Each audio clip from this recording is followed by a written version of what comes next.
Почитувани сограѓани, Советничката група на Социјалдемократскиот сојуз на Македонија, заедно со своите коалициони партнери, ја напушти денешната седница на Совет заради незаинтересираноста на советниците на ДПМНЕ да дискутираме за алармантната ситуација со отпуштањето на 141 вработен од Гентер Македонија. Побаравме дополнување на дневниот ред со точка за дискусија и информација во врска од казните решенија на 141 работник од Гентер, но ниту председателот на Совет Никола Димески, ниту градоначалникот Маријан Ристевски, ниту советниците на ДПМНЕ немаа слух за проблемите на нашите сограѓани, веќе поранешни вработени во Гентер. Бидејќи градоначалникот секогаш во немоќ бега од соочување, прашањата кои не успеавме да ги поставиме во Советот, еве ќе ги поставиме преку вас медиумите. Зошто градоначалникот Ристевски и премиерот во заминување Груевски бесрамно си поиграа со судбината на овие работници? Зошто овие 141 работник беа излажани дека после 3-месечната работна обука во Украина ќе работат во фабриката во Прилеп, кога и Никола Груевски и Маријан Ристевски знаеа дека во зоната Прилеп кај Алинци остана само празна ливада. Каде се тие 20 милиони евра инвестиции и 2000 нови вработувања, кои заедно со премиерот во заминување Груевски ги ветија на почетокот на месецов со отварање на виртуелната фабрика Гентер? Кој ќе ми ја надомести штетата на овие работници, кои што сега останаа без работа и без приходи?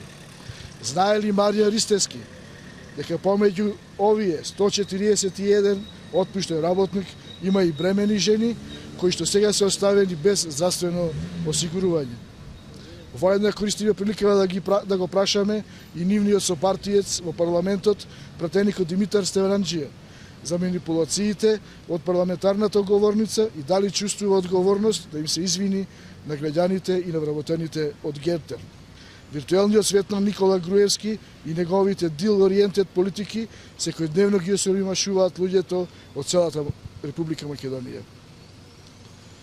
Бидејќи во оваа седница беше предвидено да се разгледува и да се усвои буџетот за 2016 година, ние советниците на СДСМ спремивме доста амандмани во интерес на граѓаните на општина Прилеп, но како и обично најдовне на неразбирање од стручните служби и од оваа говорница на Совет имавме шанса да кажеме дека се грижиме за интересите на граѓаните. Не сакавме, ние како советничка група со коалиционите партнери, да бидеме само декор и да дадеме легитимитет на одлуката што денеска ќе се донесе за усвојување на буџет со минорни 14 или 15 советници. Буџетот треба да ги формираме на граѓаните, е неразвоен, нетранспарентен, не ги решава секојдневните проблеми на граѓаните на општина Прилеп. Предимствено се трошат пари во големи количини за покривање на недомаќинското работење на јавните комунални предпријатија, установите во Прилеп, Старскиот дом во Прилеп, каде што се јавува и потенцијален криминал. Сите тие дубиози во работењето и лошо менаџирање на локалната самоуправа сакаат да со пари. Не сакавме да видиме фарса и да видиме легитимитет за носење на вакви одлуки. За таа цел го напуштивме ова седница на Советот на собрание и во наредните прилики ќе ги информираме сите граѓани за деталите и за буџетот и за нашата одлука да вака да постапиме на оваа седница. Инаку изјавите дека ДПМНЕ не се меша во одлуки на приватни компании е само една лицемерна изјава од челниците на ДПМНЕ како во градот, така и во државата.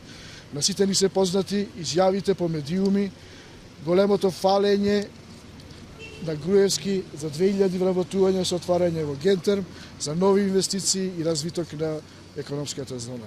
Сето тоа е последни чајнички обиди на премиерот во заминување со популистички методи да добие уште некој период плюс за владење, додека граѓаните на општина Прилеп и на Македонија му порачаа веќе и стално ќе му порачуваат Груевски одиси. Благодарам.